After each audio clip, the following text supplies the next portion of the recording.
Hello दोस्तों, आज मैं आपके लेकर आई हूँ सिर्फ गेहूं के आटे से बना हुआ बहुत ही स्वादिष्ट और एकदम दानेदार मिठाई की रेसिपी। और इस मिठाई को आप घर के बेसिक सामानों से बनाकर तैयार कर सकते हैं बहुत सस्ते में, और इसे बनाना भी बहुत आसान है। और ये मिठाई हेल्दी भी है, तो इसे एक बार ट्राई करना तो बनता है। हेलो दोस्तों, मैं हूँ विभा और आप देख रहे हैं रसोई विभा की। मेरे चैनल पर आप सभी का बहुत बहुत स्वागत है। तो चलिए आज की मजेदार रेसिपी शुरू करते हैं। तो इसके लिए हमने यहाँ पे 1 कटोरी मखाना लिया है। मखाने की क्वांटिटी इसमें आप अपने पसंद से कम या ज्यादा रख सकते हैं। तो इन्हें कढ़ाई में डाल देंगे और इस मखाने को लगातार चलाते हुए बहुत अच्छे से कुरकुरे होने तक भून लेना है, सिर्फ 1 से 2 मिनट के लिए। तो मखाने इसमें अच्छे से भून गए हैं, तो इन्हें कढ़ाई से निकाल लेंगे। तो अभी इन्हें हम साइड में रखेंगे और वापस से इसी कढ़ाई में अब हम भूनेंगे 1 कटोरी मूंगफली। अब इन्हें भी लगातार चलाते हुए इसमें बहुत अच्छे से कुरकुरे होने तक भून लेना है। और इन्हें भूनते समय गैस का फ्लेम बराबर लो और मीडियम के बीच में रखना है। तो मूंगफली इसमें बहुत अच्छे से भून गए हैं, तो इन्हें हम कढ़ाई से निकालेंगे। तो बिल्कुल इस तरीके से मूंगफली को बहुत अच्छे से कुरकुरे होने तक भून लेना है। तो इन्हें साइड में रखेंगे और वापस से इसी कढ़ाई में हम फिर से डालेंगे 1 कटोरी गेहूं के आटे। तो इसमें आटे आप अपने हिसाब से ले सकते हैं जितना आपको मिठाई बनाना हो। अब इस आटे को लो फ्लेम पर लगातार चलाते हुए तब तक भूनना है जब तक आटे का कलर चेंज न हो जाए। यहाँ पे आटे को आप धीमी आंच पर धीरे धीरे भुनेंगे तो आटे बिल्कुल परफेक्ट भून जाएंगे। तो इसका मिठाई बिल्कुल परफेक्ट बनेगा।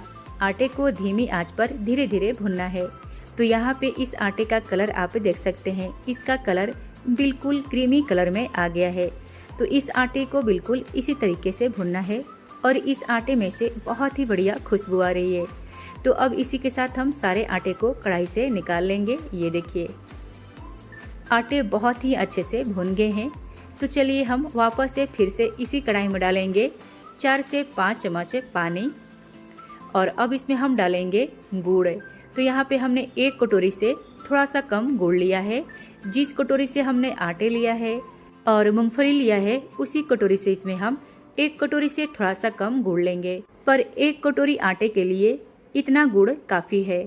और यहाँ पे सारी चीजें हमने बराबर मेजरमेंट में लिया है। 1 कटोरी आटा और 1 कटोरी मखाना और 1 कटोरी मूंगफली और यहाँ पे 1 कटोरी से थोड़ा सा कम गुड़।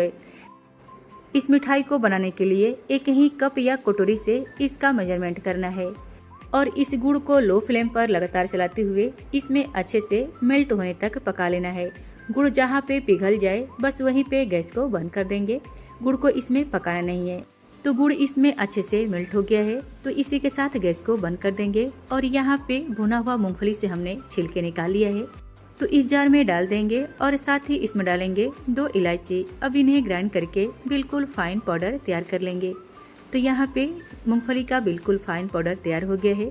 तो इन्हें हम इसे दूसरे बाउल में ट्रांसफर कर देंगे और वापस से इसी जार में हम भुना हुआ मखाने को भी डाल देंगे और इन्हें भी ग्राइंड करके बिल्कुल फाइन पाउडर तैयार कर लेंगे। तो यहाँ पे मखाने का भी पाउडर तैयार हो गया है। तो चलिए चलते हैं नेक्स्ट प्रोसेस की तरफ। अब यहाँ पे भुना हुआ सारे आटे को हम इस बाउल में ट्रांसफर कर देंगे और साथ ही इसमें डालेंगे 3 बड़े चम्मच देसी घी। और इतने घी में ये मिठाई बहुत ही ज़्यादा स्वादिष्ट बनकर तैयार होगी। जब इस मिठाई को आप बनाकर खाएंगे ना, तो आपको विश्वास नहीं होगा कि इस मिठाई को आपने आटे से बनाया है। ये मिठाई बहुत ही ज़्यादा स्वादिष्ट बनकर तैयार होती है। मेरे कहने पर इस मिठाई को आप एक बार जरूर ट्राई कीजिएगा। इस मिठाई को आप एक बार बनाकर खा लेंगे तो हमेशा गेहूं के आटे से ही इस मिठाई को बनाना पसंद करेंगे। ये मिठाई इतनी ज़्यादा स्वादिष्ट बनकर तैयार होती है और ये हेल्दी भी है। तो चलिए सारी चीज़ों को हमने अच्छे से मिक्स कर लिया है और आटे में थोड़ी सी इस तरीके से बाइंडिंग आनी चाहिए। तो अब इसमें ग्राइंड किया हुआ सारे ड्राई फ्रूट्स को डाल देंगे और इन्हें भी अच्छे से हाथों से मिक्स कर लेंगे।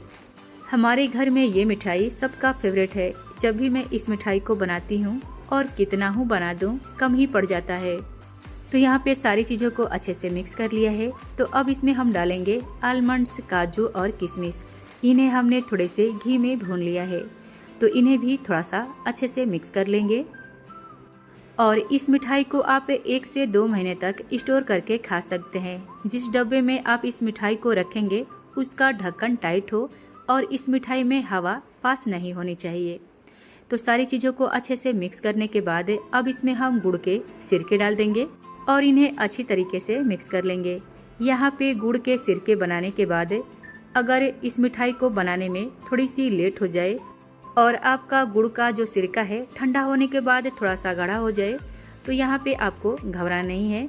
आप इसे गुड़ के सिरके को दोबारा से गैस पर चढ़ाकर उसमें जरा सा पानी डालकर उसे आप लूज करके सिरके तैयार कर सकते हैं और वापस से इसे आटे में डालकर मिठाई बना सकते हैं।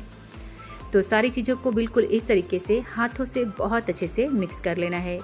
दोस्तों, इस मिठाई को आप एक बार ज़रूर ट्राई कीजिएगा और आज की रेसिपी कैसी लगी कमेंट करके ज़रूर बताइएगा।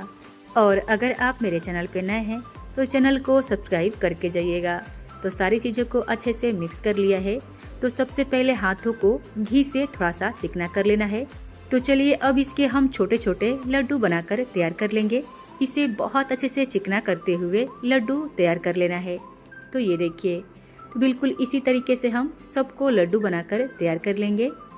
हाथों में घी लगाने से ये लड्डू बहुत ही ज़्यादा चिकना बनेगा और साथ ही ये चमकदार बनेगा। तो बिल्कुल इस तरीके से सबको मिठाई बनाकर तैयार कर लेना है। यहाँ पे इस मिठाई को आप मनचाहा शेप में तैयार कर सकते हैं। इस मिठाई को आप बर्फी के शेप में तैयार कर सकते हैं या फिर इसे पेड़े के भी शेप में तैयार कर सकते हैं। इस मिठाई को जितना बनाना आसान है, ये मिठाई उतना ही ज़्यादा फायदेमंद है। ये मिठाई हमारे सेहत के लिए बहुत ही ज़्यादा फायदेमंद है। इसमें भरपूर मात्रा में फाइबर, प्रोटीन मौजूद है। इसे आप घर पर बहुत ही आसान तरीके से बना सकते हैं और बहुत सस्ते में। दोस्तों, आज की रेसिपी आप सभी को पसंद आए तो इस वीडियो को अपने फ्रेंड्स फैमिली में जरूर शेयर कीजिएगा। और आज की रेसिपी कैसी लगी कमेंट करके जरूर बताइएगा। इसे आप सुबह शाम नाश्ते में भी 1 या 2 लड्डू खा सकते हैं।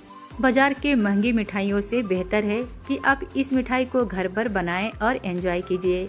इस मिठाई को मैं जब भी घर पर आए मेहमान को खिलाती हूँ तो उन्हें यकीन नहीं होता है कि इस मिठाई को मैंने गेहूं के आटे से बनाई है। तो दोस्तों, मेरे कहने पर इस मिठाई को आप एक बार जरूर ट्राई कीजिएगा, आपको बहुत पसंद आएगा। तो मिलते हैं एक नई रेसिपी के साथ, तब तक अपना ख्याल रखें। वीडियो देखने के लिए थैंक यू, बाय बाय।